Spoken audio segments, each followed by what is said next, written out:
न घेता हा सगळा आनंद आणि या सगळ्या सिस्टम आपल्याला साजऱ्या करायचा। किती आपण शहरात असलो, किती पैसे आपल्याकडे असलं तरी पैसे खाता येत नाही। येतं पैसे सरकारकडे लई इथं बंद पडलेले नोटाचं बंडल आहे, खाल का कोणी तुमच्याकडे, बरोबर ना? त्याच्यामुळं आपल्याला शुद्ध आहार पाहिजे, मिळाला पाहिजे। त्याच्यासाठी आपण सगळ्यांनी काम करायचं। 100% शेती हा जगातला एकमेव व्यवसाय आहे, जगातली माणसं जिवंत आहे तोपर्यंत फक्त शेती चालणार। आणि तरी तुम्ही मुली शेतकऱ्याबरोबर लग्न करायला तयार नाही।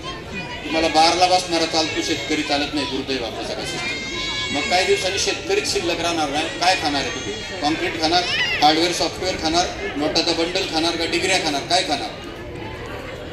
आज इंजिनियरला हिंजवडी IT पार्कमध्ये 17,000 रुपये पगार आहे। काय करणार शिकून तरी तुम्ही 17,000? आणि आमची मुलं रोज शेती करतात आणि शेतीमधून लाख रुपये महिन्याला कमवतात। सगळी मुलं निर्व्यसनी, सगळे इंजिनियर झाले।